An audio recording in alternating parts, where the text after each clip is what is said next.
যতবার যতভাবে ফ্যাসিবাদের যে উদ্ভব হবে অথবা ফ্যাসিবাদের দোষী হিসেবে যারা পরিচিত,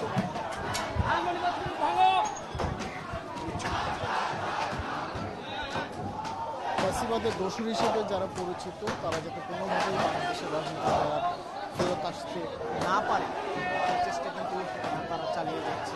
দেখতেই পাচ্ছেন যে 1 ঘন্টারও বেশি সময় কিন্তু এখনো সময় বাকি আছে, কারণ সামাজিক যোগাযোগ মাধ্যমে যে সকল আহ্বান বা যে সকল ঘোষণা ছড়িয়ে দেওয়া হয়েছিল যে সকাল দুঃখিত রাত 9টার সময় ধানমন্ডি 32 ঘুরিয়ে দেওয়া হবে, ঘোষণার প্রেক্ষিতে কিন্তু আজকে এই কর্মসূচি চালানো হচ্ছে। এবং আমরা এখানে এসে যতদূর জানতে পেরেছি 6:45 থেকেই কিন্তু বিভিন্ন স্তরের বিভিন্ন পর্যায়ের মানুষজন এখানে জড়ো হয়েছে এবং তারা তাদের যে বিক্ষোভ সেই বিক্ষোভ কিন্তু চালিয়ে যাচ্ছে। কখনো সেই বিক্ষোভ শেখ মুজিবের ছবিতে, কখনো সেই বিক্ষোভ প্রদর্শন করা হচ্ছে তার এই ধানমন্ডি 32 নম্বরের বাসভবনের বিভিন্ন আসবাবপত্রে, কেউ বা কখনো সেই বিক্ষোভ মিছিল স্লোগানের মাধ্যমে।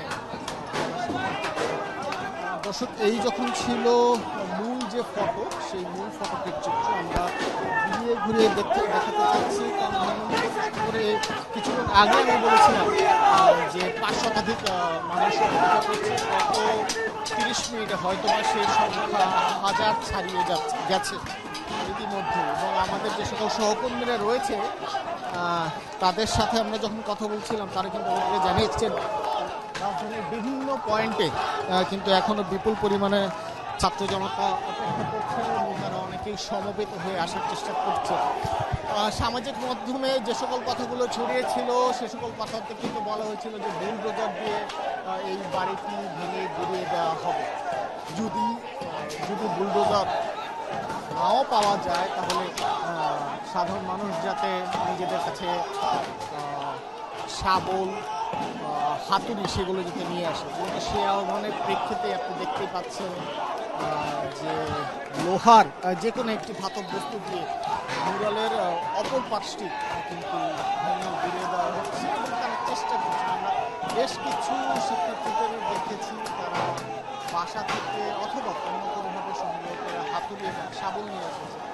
শাবল নিয়ে আসার পর তারা কিন্তু ভেতরে যে ধ্বংসের যে ভবন ভাঙার যে বিক্ষোভ কর্মসূচি ঘোষণা, সেই বিক্ষোভ কর্মসূচি বাস্তবে বিদ্যুৎ কাজ চালিয়ে যাচ্ছে।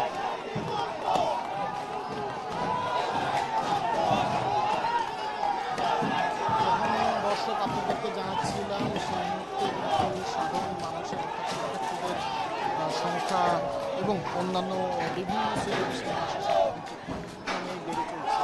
কেউ বা ভবনের দোতলায়, একতলায় কিন্তু ইতিমধ্যেই উঠে অবস্থান নিয়েছে।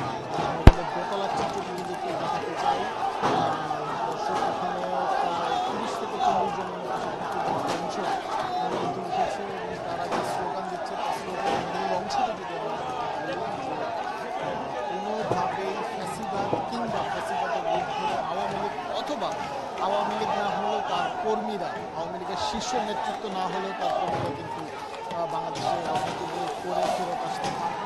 তার পাশাপাশি জুলাই অভ্যুত্থানে যে 2000-এরও মানুষ নিহত হয়েছে এবং একই সাথে 20 থেকে 22,000-এর মতো মানুষ 20 থেকে 22,000-এর মতো প্রাণ আহত হয়েছে। এই এমন ভিন্ন কার্যক্রমের পুরোপুরি বিচার প্রক্রিয়া যাতে শেষ না হওয়া পর্যন্ত ফ্যাসিবাদের রাজনীতি আর কোনোভাবে করতে দেওয়া হবে। এবং আমরা তাদের সঙ্গে যখন কথা বলছিলাম তাদেরকে জানিয়েছে এই বিক্ষোভ কর্মসূচি এইটি বার্তা প্রদান করে যাতে দ্রুততম সময়ে আওয়ামী লীগের অপরাধের কার্যক্রমকে বিবেচনায় নিয়ে তাদের যে বিচার, সেই বিচার যাতে দ্রুততম সময়ে বাস্তবায়ন করা যায় এবং একই সাথে বিচারে যারা দোষী প্রমাণিত হবে তাদেরকে যাতে দ্রুত আইনের আওতায় নিয়ে এসে তাদের যে শাস্তি, সেই শাস্তি যাতে নিশ্চিত করা হয়।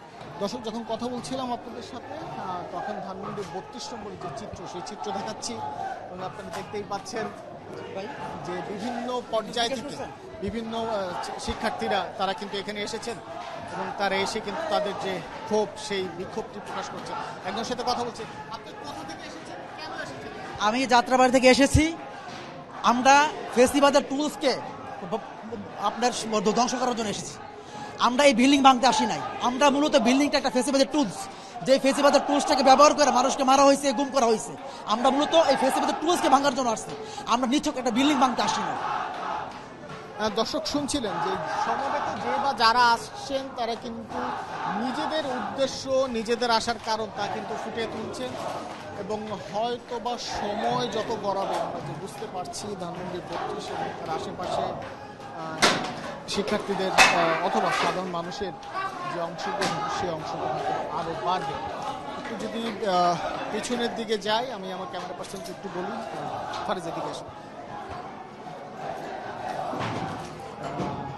ভবনের পিছনের যে অংশ সেই পেছনের অংশটার দিকে এখন আমরা যাচ্ছি। দর্শক, যে ইতিমধ্যেই ধ্বংসস্তূপে পরিণত হয়েছে এবং বিভিন্ন পর্যায় থেকে ইট পাথর ছুঁড়ে মারার জন্য বেশ একটা ধোঁয়ার পরিবেশ তৈরি হয়েছে।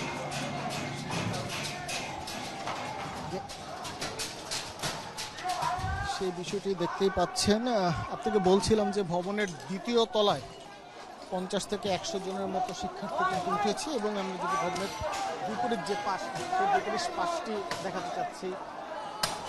পারের সাবধান।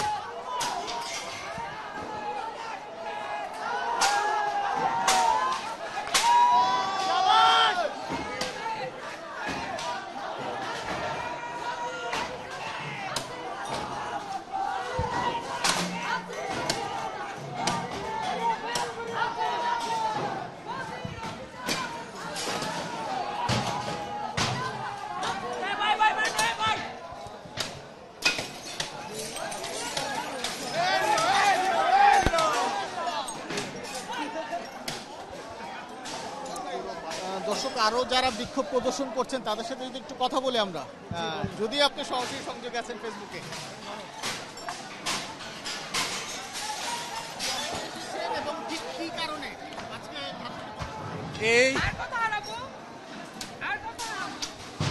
এই দেশে শান্তি চাই, এর বেশি কিছু চাই না।